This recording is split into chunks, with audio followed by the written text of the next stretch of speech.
परमं साध्यं किं वा तत् साधनं परं साधकातीतसंस्थानं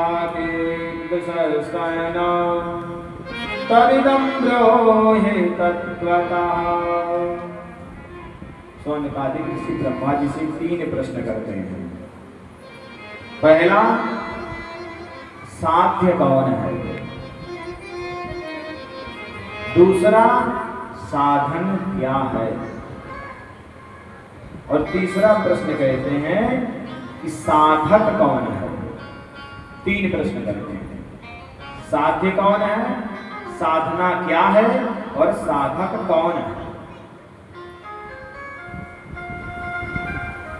ब्रह्मा जी उनसे कहते हैं कि साध्यं शिवपद प्राप्ते साधनं तस्य सेवनं साधकस्त प्रसादाद्भो नित्यादि फल निस्पृहा।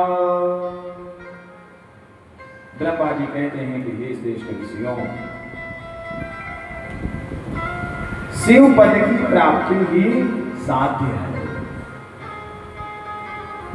और उनकी सेवा ही करना साधना है। उनकी सेवा ही करना साधन है। और जो उन फलों से निष्क्रिय हो गया हो वही साधक है। जिसके मन में कोई कामना ना हो उसे साधक कहते हैं। साधक का स्वरूप बतलाते हुए ब्रह्मा जी कहते हैं कि मनसा मननं तस्य महासाधकमुच्यते श्रोतव्यः कीर्तितव्यश्च मन्तव्यश्च महेश्वरः। कहते हैं साधन के त्रिक साधन है। त्रिक 3 प्रकार। पहला, श्रवण करना, फिर उसका कीर्तन करना। जो हमने श्रवण किया है उसका कीर्तन करना, फिर उसको मनन करना।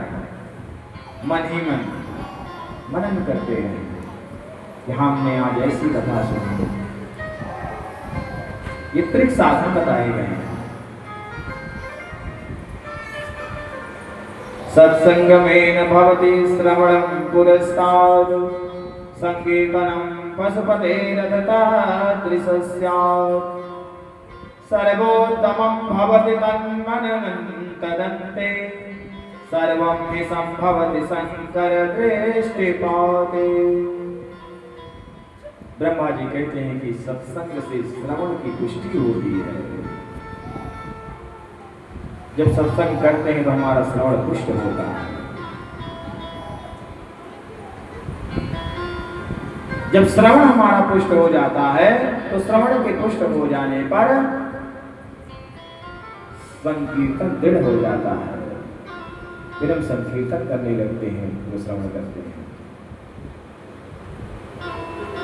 और जब संकीर्तन करने लगते हैं तो सर्वोत्तम साधन जो उनका मनन है वो भी अपने आप प्रारंभ हो जाता है।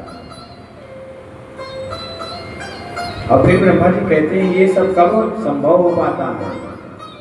जब भगवान भोलेनाथ की कृपा हो। बिना उनकी कृपा के ये भी संभव नहीं है। बोलो शंकर भगवान की जय। सूत जी महाराज कहते हैं एक समय की बात है। व्यास जी महाराज सरस्वती नदी के तट पर तपस्या कर रहे थे। महाराज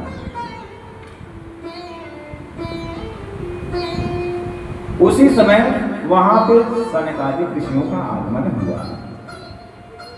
सनकादिक ऋषियों के पास पहुंचे और व्यास जी से प्रश्न करते हैं कि हे प्रभु, आप ये बताइए कि आप तपस्या क्यों कर रहे हैं?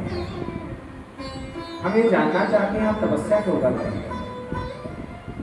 व्यास जी सनकादिक ऋषियों से कहते हैं कि अभी मुक्ति के साधन ज्ञान का उदय नहीं हुआ है। जो मुक्ति का साधन है उसका उदय नहीं हुआ है, इसीलिए मैं तपस्या कर रहा हूं। उसके उदय के लिए।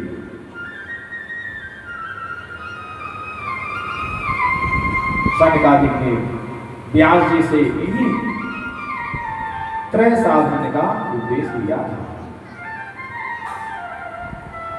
सनकादिक प्रश्न करते हैं उनसे, कहते हैं हे प्रभु आप ये बताइए, आप जो ये त्रिक साधन हमें बतलाए हैं, यदि कोई इसको करने में असमर्थ हो तो उसके लिए क्या करना चाहिए? जरूरी नहीं कि सभी लोग ये कर सके, उनके कल्याण के लिए और कोई उपाय बताइए। तो सूत जी महाराज से कहते हैं हे सौनकादि कृष्ण, श्रवणादि त्रिके सत्तो लिंगम वैरम च शंकरम संस्थाप्य निदमाभ्याच तरे संसार सागरम। कहते हैं कि हे ऋषियों, जो ये त्रिक साधन ना कर सके उसके लिए मैं सरलतम उपाय बताता हूं। जो इन तीन साधनों में असमर्थ हो उसे भगवान शंकर के लिंग की बैल की पूजा करनी चाहिए।